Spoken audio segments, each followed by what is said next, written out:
I wanted to take a look at the VIX. For anybody who's followed me for any length of time, when I do any kind of stock trading, it's almost always, I'm talking upper 90 percentile options. Knowing that, I'm always looking at the VIX. The other thing I look at is the put call ratio. I've got that chart I want to show you. Looks like individuals are starting to get a little more interested, even just somewhat, in buying puts with the kind of thinking that they either need to protect some profits or they think these stock traders think that the VIX is going to spike up because we'll see the stock market selling off somewhat. We've got two big economic events this week, CPI and PPI. PPI comes out on Wednesday. CPI hits, inflation data hits Tuesday. Then Wednesday, of course, we get the final Federal Reserve meeting for the year. Most of us expect no change whatsoever. But what about after the fact? Now, the Federal Reserve may make a statement change. They may move a comma or something, and that could move the markets. We'll see how that plays out. Let's jump in. I want to show you a couple of charts I'm looking at to show you that the VIX is starting to kind of moderate a little bit, and we might see it spike a little bit higher in the VIX if interest in puts gets a little bit more interesting. Let's jump in. If you're just joining me for the first time, thanks so much. As a stock options trader, I live and die by this chart here, the VIX.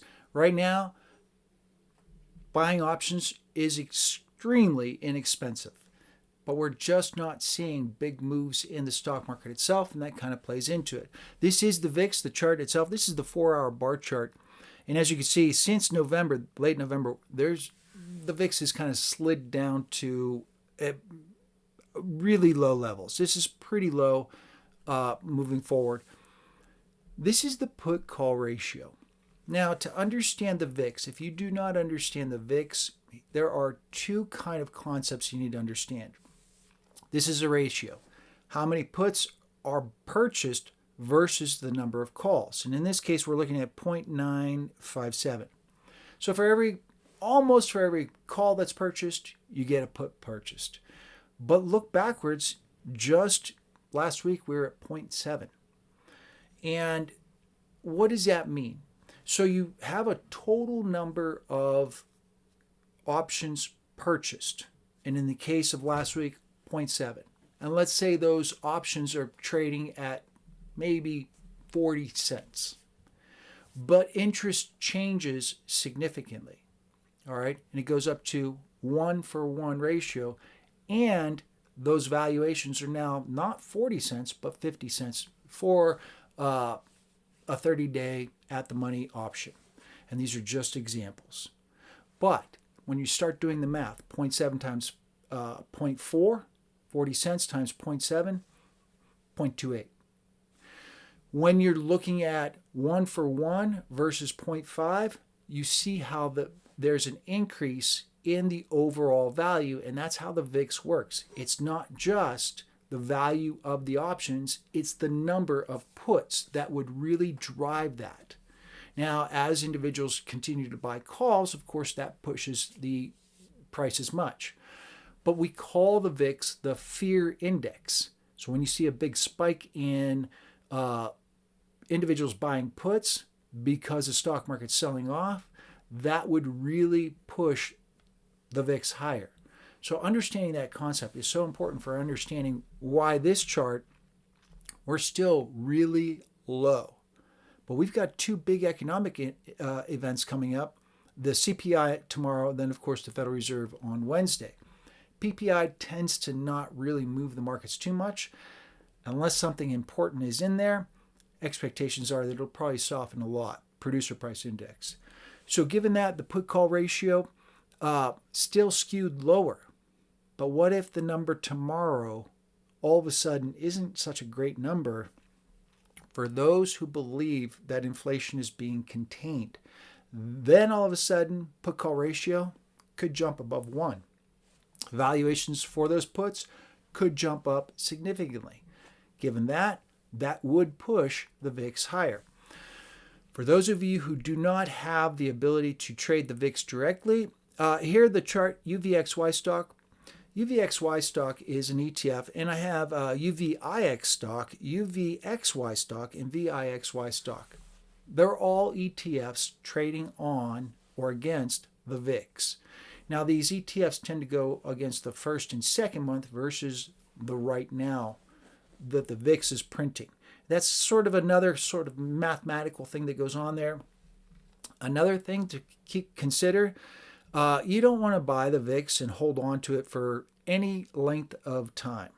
I do not make trades on the VIX usually longer than, say, 2 weeks. A month for me is an eternity when it comes to the VIX. And I really got to be convinced that we're going to see some big numbers.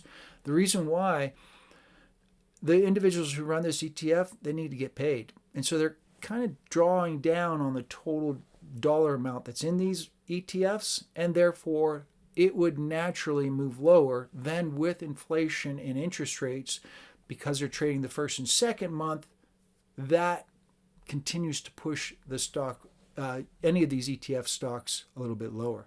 So those are important variables. Now, what's going to happen this week?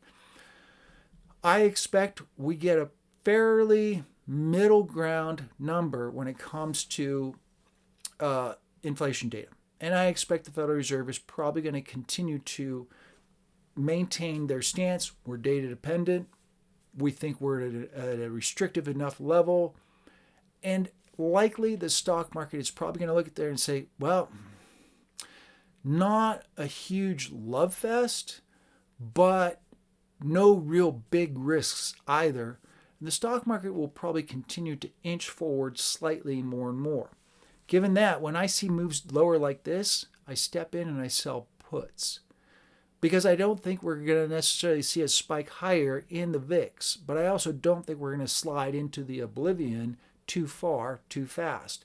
So on a weekly basis, I've been stepping in and selling small numbers of puts. Now, I can hold on to a position for a minute if I think that it will turn around if my puts, which I sell out of the money, go in the money. I tend to be pretty accurate with these, and I wait for some kind of big move lower like we just saw today, actually, and I would step in. I haven't done that yet. I'm probably going to wait till Thursday or Friday to step in and sell some puts for the following week or the week after that.